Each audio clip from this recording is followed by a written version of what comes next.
नमस्कार मित्रांनो, स्वागत आहे तुमचं आपल्या या चॅनेलवर. माझं नाव किशोर. या गोष्टीला साधारणतः काही महिनेच झाले असतील. मी तसा नोकरीला नव्हतो. खाजगी कंपनीतच मी नोकरी करायचो. पण माझी बायको चांगली अगदी नोकरीला होती आणि चांगल्या पदावर काम करत होती. घरामध्ये पैशांची काही कमी नव्हती. पण मला बायकोकडून पाहिजे तसं सुख मिळत नव्हतं. त्याच्यातच झालं असं की बायको सकाळची गेली की संध्याकाळ कामावरून माघारीची. दिवसभर तिच्या ऑफिसमधलं काम असायचं आणि कामामुळेच तिला खूप कंटाळा यायचा. त्यामुळे घरचं काम पण राहायचं. संध्याकाळी ज्यावेळेस मी सुखासाठी तिच्या जवळ जायचो त्यावेळेस ती मला टाळाटाळ करायची. लग्नाला 4-5 वर्ष झालं, पण आताच एवढ्यात मूलबाळ नको म्हणून ती मला काहीच करून द्यायची नाही. सकाळचं तिला घरातलं काम पण उरकायला खूपच तारांबळ होत असायची. म्हणून मग आमचं ठरलं की एक कामवाली ठेवायची. तिने एक मोलकरी ठेवण्याचा निर्णय घेतला, पण ती खूप सुंदर होती. एक दिवशी मी घरी असताना माझी आणि तिची चांगलीच ओळख झाली. मग काय, त्या दिवसापासून घरी कोणी नसलं की मी मोलकरीण दिवसभर कसा आनंद घ्यायचो आणि मोलकरीण दिवसभर कसं माझी इच्छा पूर्ण करायची, ती सगळी कथा आज मी तुम्हाला सांगणार आहे. पण त्याच्या आधी जर तुम्ही नवीन असाल आणि अजूनपर्यंत आपल्या या चॅनेलला सबस्क्राईब केलं नसेल तर आत्ता लगेच करून घ्या. चला तर मग कथेला सुरुवात करते. नमस्कार मित्रांनो, माझं नाव किशोर आहे. मी साधारणतः अगदी 32मधला तरुण, दिसायला देखणं. माझं एवढं काही नोकरीचं फिक्स नव्हतं. कामावर मी काम केलं तर केलं, नाही तर राहिलं. जास्त करून मी घरीच असायचो. बायको नोकरदार होती. बायको नोकरीला असल्यामुळे दिवसभर तिचा कामातच वेळ जायचा. पगार पण चांगला होता. त्यामुळे मी काही म्हणत नव्हतो. तिच्या मनासारखं ते आयुष्य जगत होती. मी तरुण होतो. पहिल्यापासून मला सुख घेण्याची खूपच आवड होती. चांगल्या चांगल्या बाया दिसल्या की माझं खूप मन व्हायचं त्यांच्याशी मैत्री करायला. मात्र काही गोष्टी मी करू शकत नव्हतो. आम्ही तसं गावामध्येच राहायचो. माझी घरवाली सकाळी 9-10 वाजता गेली की संध्याकाळी यायची. घरी तसं आम्ही दोघंच होतो. आई वडील ते दुसऱ्या गावी राहायचे. आमचं शेती वगैरे होती. मात्र हिची बदली एका दुसऱ्या गावी झाल्यामुळे मी आणि बायको तिथे राहत असायचो. घर तसं चांगलं होतं. सकाळचं आमचं जेवणाचं आणि कामात तिला खूपच कंटाळा यायचा. आमचे ह्याच्यावरून वाद होत असायचे. कधी कधी घर गड्यासारखं मलाच काम करावं लागत असायचं. म्हणून मग आमचं ठरलं की एक कामवाली ठेवायची. माझी बायको जिथे कामाला जात होती तिथे एका बाईच्या ओळखीची मोलकरीण आमच्या घरी कामाला येणार होती. त्या दिवशी मी मात्र बाहेर होतो. सकाळ रविवार असल्यामुळे घरचे घरी होते. तिने कोणती तरी कामवाली पाहिली होती. तीच मोलकरीण आज घरी येणार होती. मला घरी यायला 1-2 तास झाले. मी घरी आलो तसं बाहेर कोणाची तरी चप्पल दिसली. ह्याच्यावरून मला समजलं की घरी कोणीतरी पाहुणे आलेत. म्हणून मी डायरेक्ट घरामध्ये गेलो तर ती आमच्या त्या सोफ्यावर बसली होती. समोर बायको. तिला पाहता क्षणी मी खूप आश्चर्यचकित झालो. साधारणतः 30मधली असेल. दिसायला सुंदर, गोरीपान आणि खूपच अशी मादक होती. मी तिला पाहून लाजलो आणि रूममध्ये जाऊ लागलो. त्यावेळेस घरचे म्हटले की ही बघा, ह्या आलेत आपल्या घरी कामाला. आता रोज सकाळचं वगैरे ह्याच काम करतील. मी म्हटलं चालतंय. अहो, तिचा एवढा पगार ठरला आहे असं घरचे सांगू लागले. मी म्हटलं आता तू ठरवले म्हटलं काय नाही प्रॉब्लेम, असू दे तू म्हणत असतील तर. त्यावेळेस मग काय, चहा पाणी झालं आणि ती गेली. दुसऱ्या दिवशी कामाला येणार होती. सकाळी ती 8 वाजता कामाला येणार होती. पण त्या दिवशी थोडासा उशीर झाला आणि मी घरीच होतो.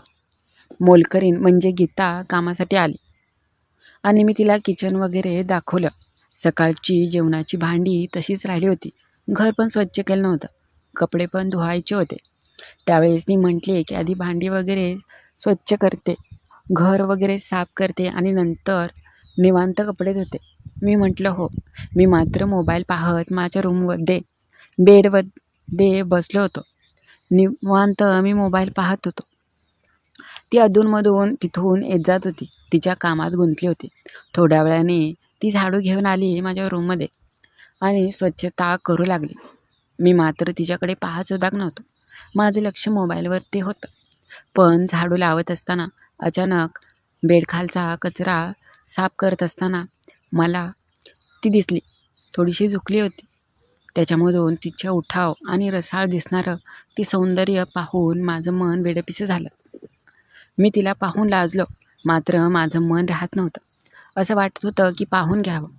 मग काय, मी पण तिकडे पाहू लागलो आणि खरंच अगदी सुंदर दिसत होती. मी मात्र वेडापिसा झालो. माझी नजरच हटत नव्हती. ती तिथं काम करून झालं आणि तिच्या रूममध्ये गेलो. मात्र क्षणात माझ्या भावना वेड्यापिशा जाग्या झाल्या आणि मला वाटलं की ही तर किती सुंदर आहे. हिच्यासोबत मैत्री केली तर रोजची माझी सोय पण होईल. आणि असंही मी तर किती जोडतो. मला असा आनंद मिळतच नाही. मग काय, ती नंतर झाल्यानंतर कपडे धुण्यासाठी गेली. म्हणून मी खोटं नाटक केलं आणि माझा असलेला एक शर्ट जो की धुतलेला होता तो शर्ट घेऊन गेलो.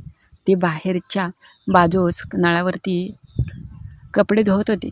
मी म्हटलं, हो का, आपण शर्ट धुवायचं आहे. ती म्हटली, बरं, अजून काय कपडे असतील तर द्या, धुवून टाकते. मी म्हटलं, नाही नाही, एवढा शर्ट धुवायचा आहे. असं म्हणून मी तिच्याकडे पाहिलं आणि पुन्हा एकदा माझं मन वेडपिसं झालं. कपडे धुण्यासाठी तिने काष्टा घातला होता. त्याच्यामधून सुंदर आणि गोरपान असलेलं तिचं सौंदर्य माझ्या नजरेस पडत होतं. क्षणात माझ्या मनात अगदीच वेगळ्याच भावना आल्या. पण मी स्वतःला सावरलं. काही बोलू तेच मला समजत नव्हतं. मी लगेच रूममध्ये आलो आणि तिचाच विचार करू लागलो.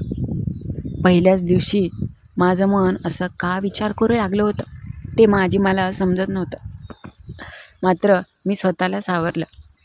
नंतर तिचं काम झालं आणि म्हटली जाते. मी म्हटलं हो. पण ती जात असताना माझी नजर तिलाच अगदी पाहत होते निरखून. ती चालतच गेली. त्याच गावामधली राहणारी होती. त्या दिवशी तर खूपच चांगल्या पद्धतीने घर सगळं स्वच्छ केलं आणि ती काम केली. मोलकरीण तर मला खूपच आवडली होती. संध्याकाळची घरचे खूपच कंटाळून आली की तिने फक्त स्वयंपाक केला. आम्ही दोघांनी जेवण केलं आणि नेहमीप्रमाणे ती अगदी झोपून गेली. पण मला रात्री अजिबात झोप लागत नव्हती. माझ्या डोळ्यासमोर फिरून फिरून का माहीत ती गीताच येत होती. असं मला का झालं होतं. मात्र हे चुकीचं आहे म्हणून मी मनातून तो विचार घालवत होतो. पण माझं मन थोडीच राहत होतं.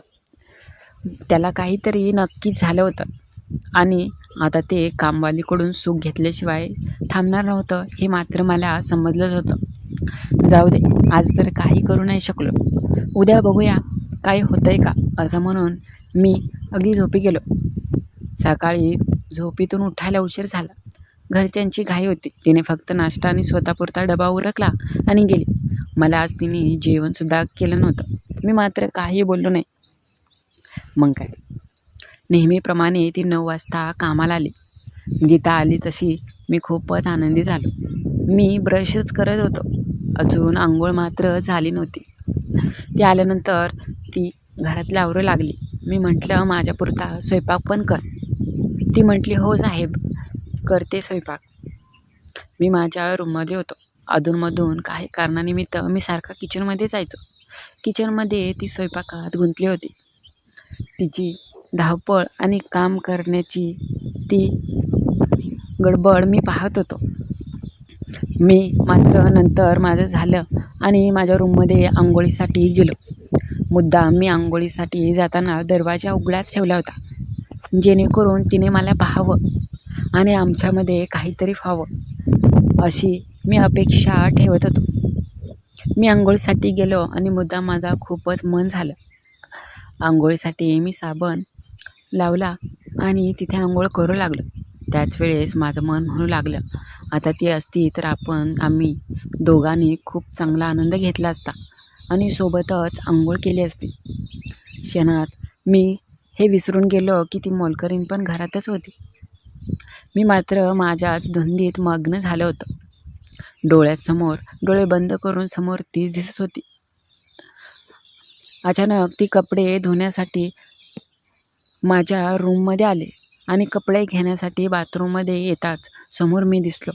मला पाहून खूपच ती लाजली आणि मी पण खूपच क्षणात माझं काळीज धडधड करू लागलं. भावनेच्या भरात मी खूपच गुंतून गेलो होतो आणि मला ह्याची जाणच राहिली नव्हती की आपण काय करतो.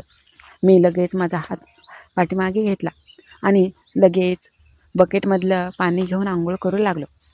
त्यावेळेस ती बाहेरच उभी राहिली आणि लाजत म्हणाली, "अहो झाली नाही का आंघोळ? कपडे घ्यायचे होते धुवायला." मी म्हटलं, "हो, करतोयच आता." मी तिला बाजूचेच असलेले कपडे दिले तिच्या बकेटमध्ये ठेवून आणि ती बाहेर कपडे धुवायला गेली. मी खूपच लाजलो होतो. पण ज्यावेळेस माझी नजर तिच्याकडे गेली, तिने पाहिलं आणि ती पण गालातल्या गालात हसली. त्यावेळेस मला समजलं की कदाचित हिचं पण खूप मन होतंय. हिला पण खूपच इच्छा आहे. असं करायचं का? हिला विचारू का काय? असं माझं मन म्हणू लागलं. मात्र मला काही करायचं नव्हतं. हिने कुणाला सांगितलं तर? नाही म्हणाली तर? असा मी विचार करू लागलो. पण आता मन राहत नव्हतं. रूममध्ये मला कशातच लक्ष लागत नव्हतं. लगेच मी बाहेर गेलो. ते कपडे धुत असताना मी म्हटलं की काय चाललंय? ती म्हटली, "काय नाही, कपडे धुते." बोलता बोलता मी म्हटलं, "तुम्ही खूपच सुंदर दिसता, खूपच मादक." ती लाजली. मी म्हटलं, "तुम्हाला एक बोलू का?" त्यावेळेस ती म्हटली, "हां, बोला की." "तुम्ही काय बघितलं का हो मगाशी?" ती म्हटली, "कधी?" मी म्हटलं, "रूममध्ये होतो तेव्हा." ती लाजत नाही म्हणत होती, मात्र खाली मान घालून हसत होती. त्याच्यावरून ओळखलं की नक्कीच हिने काहीतरी पाहिलं आहे. मी म्हटलं, "सांगा ना." त्यावेळेस ती म्हटली, "हो, बघितलं ना तुम्हाला." मी खूपच आश्चर्यचकित झालो. मग काय म्हटलं, "आज आहे का तुमची इच्छा?" ती म्हटली, "बाई गं, तुम्ही तर डायरेक्टच विचारताय." मी म्हटलं, "सांगा ना, माझं खूप मन झालं आहे." त्यावेळेस ती पण म्हटली, "हो." मग काय मी म्हटलं, "राहू दे कपडे, चल रूममध्ये." तिला पण तेच पाहिजे होतं जणू. लगेच माझ्यासोबत रूममध्ये आली. मोलकरीण गीता आज चांगलीच तयार झाली होती. कामाचा दुसरा तिसराच दिवस होता आणि एवढ्या लवकर ती ती म्हटली, "मला पण तुम्ही खूप आवडला. तुम्हाला पाहिलं की माझं पण खूप मन झालं तर कालच. तुम्ही अगदी तरुण दिसता, अगदी रांगडे. असाच मला जोडीदार पाहिजे होता. मी ज्या घरी कामाला जाते तिथल्या मालकांना चांगलं सुख देते." ऐकून मी आश्चर्यचकित झालो. माझ्यापेक्षा तर हिला जास्त घाई आहे. लगेच रूममध्ये गेलं की मी तिला जवळ घेतलं आणि वेड्यासारखं तिने ओठावर ओठ टेकवले. खरंच खूपच अनुभवी होती ती. ती माझ्याकडून सुख घेऊ लागली, पण मला आज तिच्याकडून सुख मिळत होतं. आम्ही अगदी वेडेपिसे झालो. ओठांवर ओठ टेकले आणि मी तिला सुख देऊ लागलो. माझी करण्याची पद्धत खूपच वेडीपिशी होती. त्यावेळेस ती म्हटली, "असं वाटतंय तुम्हाला खूप दिवस झालं तुमचं मन कोणी शांत केलं नाही." मी म्हटलं, "हो, बरोबर ओळखलं." ती म्हटली, "बाई गं, दमाने होऊ द्या, आज दिवस आपलाच आहे." मी म्हटलं की "हो, आज तर तुला अजिबात सोडणार नाही, संध्याकाळशिवाय." ती म्हटली, "हो, पाहिजे तसा आनंद घ्या, मी आता तुमचीच आहे. बाई गं, दमाने होऊ द्या." असं म्हणून मी तिला सुंदर क्षणाचे अनुभव देऊ लागलो. त्या दिवशी आम्ही चांगलाच आनंद घेतला. भर दुपारी भेटलेली ती मोलकरीण आज खूप दिवसांचा माझा विरह शांत करत होती आणि मला आनंद देत होती. तर कशी वाटली ही कथा ते मला नक्की कळवा. आणि हो, तुमच्यासोबत तुमच्या कामवालीने असा कधी आनंद घेतला आहे का? ते नक्की कळवा.